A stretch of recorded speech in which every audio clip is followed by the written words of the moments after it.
Orks, orks, orks, orks. Finally, JoyToy has released orks to the masses, and I am very, very glad to actually be reviewing one. And specifically, the one that we're going to be reviewing today is this, the Ork Nob Nazabog. So the reason why I got Nazabog was probably because, in my opinion, he looked the coolest out of all of them, so I had to get him. And then secondly, you already know what's going to happen. It's inevitable that if you have two action figure makers, you're going to want to pit one versus the other. So look forward to a comparison video between the McFarlane Mega Nob versus just the JoyToy regular knob.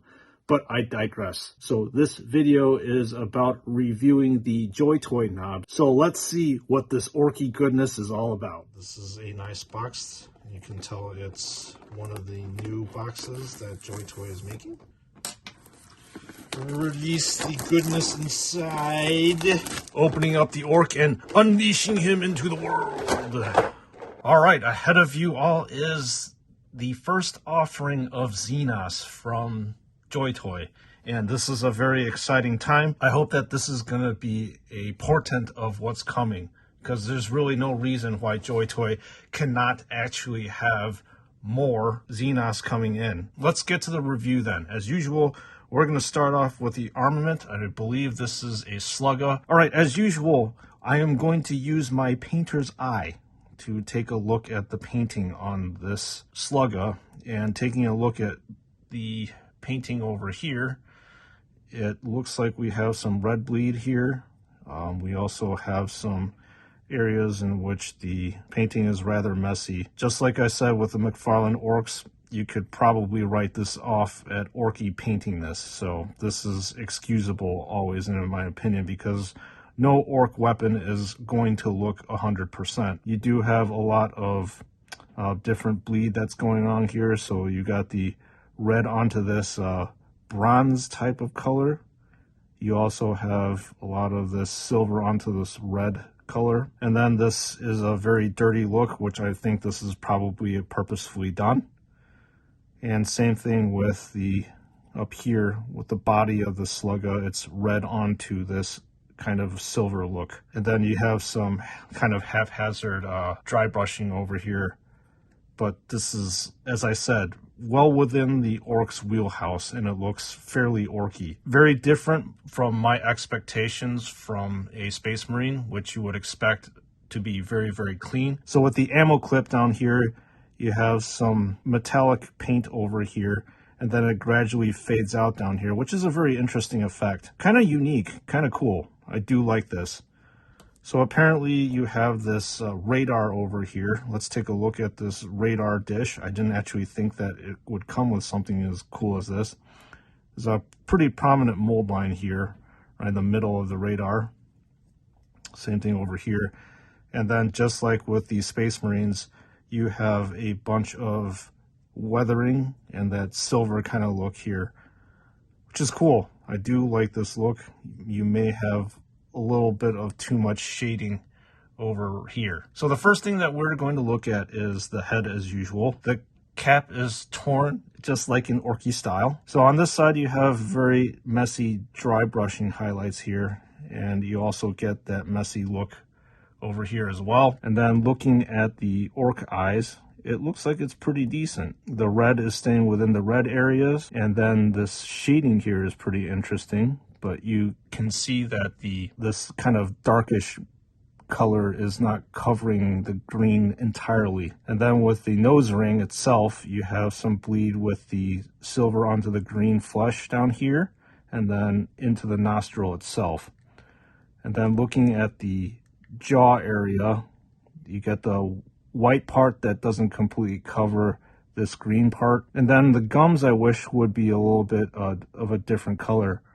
Right here, it should be more of like a dark, I guess, maroon type of color. Then just looking at the face itself too, looks like there is a little bit of shading going on here. So you get to see the shade here, and the skin is a little bit lighter. And then you get some shading up here too, which is interesting. This should actually be a lighter color in my opinion. And then looking at the body itself. So the orc is wearing a loose, I don't know what you would call this, but like a tunic. The orc's nipples are, I guess, made of metal because this thing is silver looking.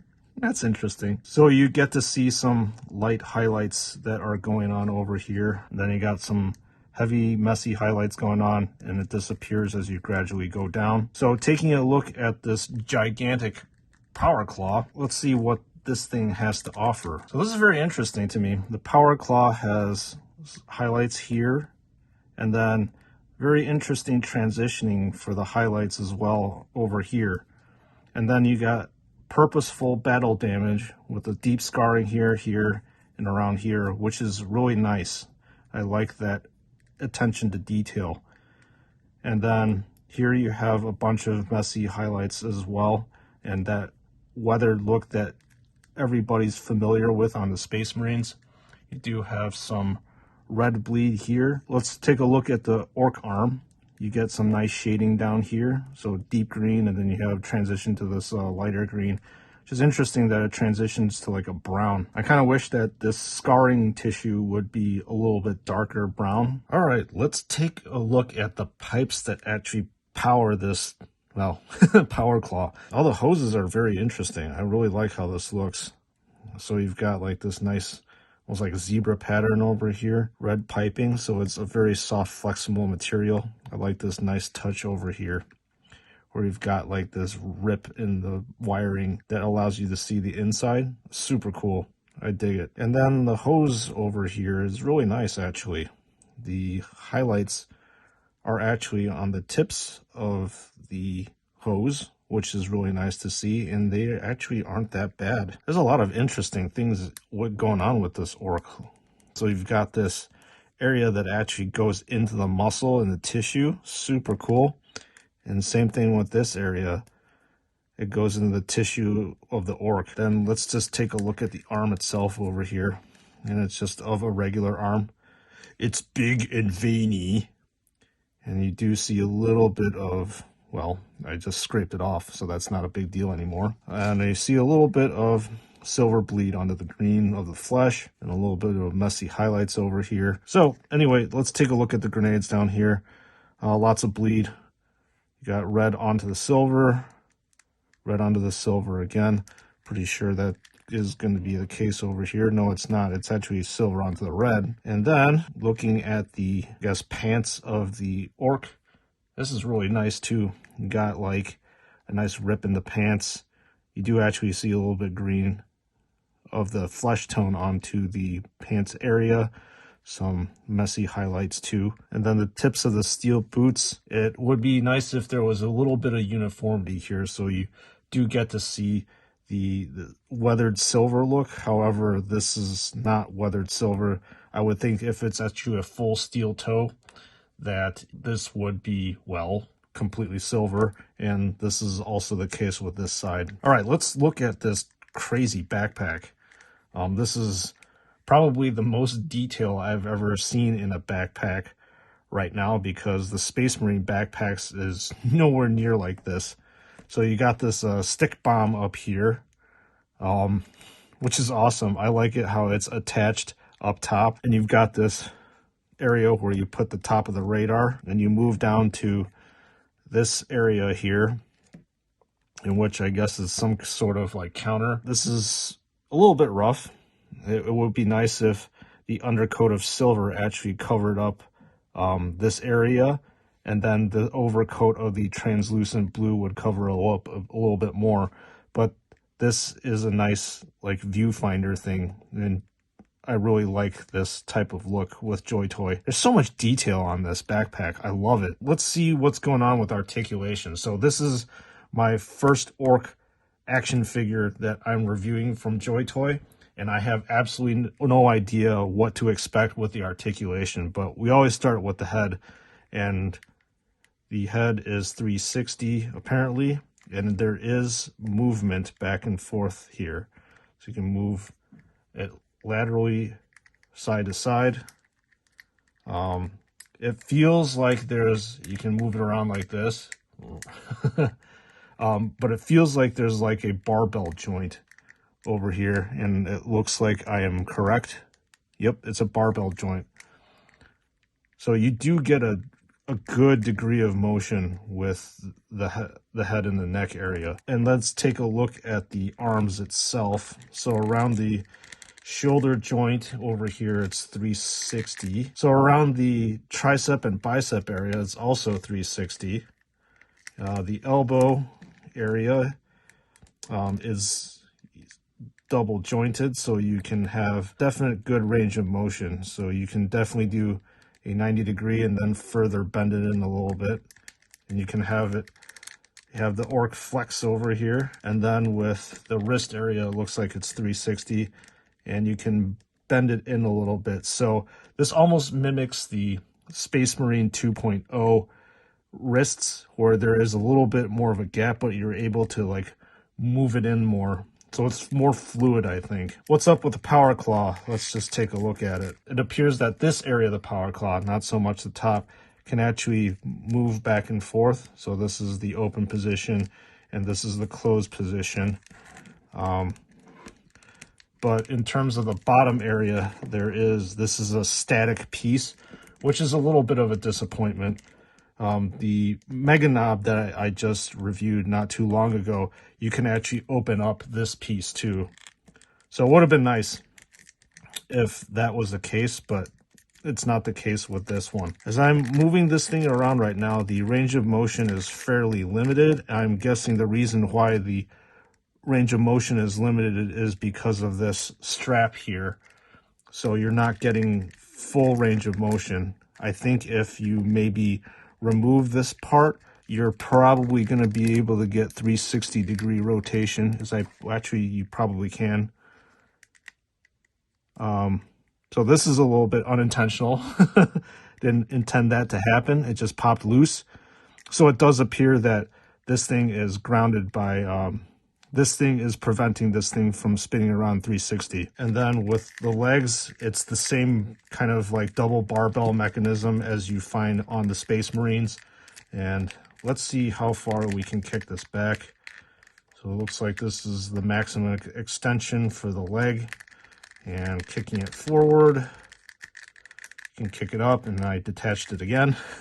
So the knee joint, I think it looks like a little less than 90 degree motion, and it's kind of stiff. You gotta really maneuver this thing around. The ankle wise, it looks like it mimics the 2.0 Space Marines. So you have like a big joint here and a barbell mechanism, so it's going to be a lot more stable. You can probably rotate this ankle 360. I popped it off, and it's also on accident. So this definitely does look like the Space Marine 2.0. And then also you are able to do this for maximum posability with the toes. So you have some wiggle room with the ankles too. All right, so let's put them together. So you're going to take the radar and then put it up top here. And then you're going to take the shooter, and then let's see what we can do over here. It is a bit of a tight squeeze in. All right, there you go. After much finagling, the Ork is kitted out. All right, folks, that is the review. Let me wrap it up with my final thoughts. All right, Ork fans, what do I think about this first offering of Xenos from JoyToy? I would have to say it is definitely a solid first effort. I actually do like this action figure a lot. Things to pick on JoyToy about their painting, not that great. It's decent, but again, if you want to think about orcs and how they paint things, it's slapdash, and that's exactly how JoyToy painted their orc. It's slapdash. So within the Orky universe, the painting issues that I find are completely negligible. I was very impressed with all the different bits and details on this action figure, especially that backpack. I don't think I've ever raved about a backpack before, but there is a ton of detail literally back there that I really like. In terms of articulation, there was a little bit of disappointment, I would have to say, especially around the torso area. You would want like, a full range of motion when you're moving back and forth, but it was very restricted by the straps that are on this action figure. And then the Power Claw is slightly a bit of a disappointment to me because I would like the full thing to open like that. So as usual, I hope you enjoyed this review. So leave a comment in the comments section to let me know what you think of this action figure. Is it something that you would really want to buy? Did this review really detract you from wanting to buy it or make you want to run away from it? I'm curious. Thank you again for your support. Thank you for watching, and I'll see you all in the next one.